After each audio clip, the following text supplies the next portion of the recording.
Assalamualaikum warahmatullahi wabarakatuh. Dan kunti payun, hayu orang sami-sami panjatkan puji sinarang syukur kehadirat Allah Subhanahu wa taala anu tos maparinan mang pirang-pirang kanikmatan. Alhamdulillah arurang sadaya tos dipaparinan kanikmatan terutami nikmat iman sareng nikmat Islam.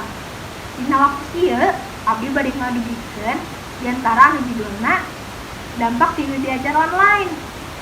Di akhir-akhir ieu tujuh rame pisan sareng menamina COVID-19 atau virus corona. Virus corona nyaeta virus anu tos nyebar ka sababaraha negara. Dampak tinu ayana virus corona nyaeta seueur kegiatan-kegiatan anu dikerjakan di bumi, terutami dampak tinu diajar online atau sekolah di bumi. Dampak tinu diajar online aya dampak negatif sareng positifna. Di antarana dampak positif nyaeta hiji seueur keluar aplikasi-aplikasi pembelajaran online. Nu kadua seueur kreativitas nu taya wates.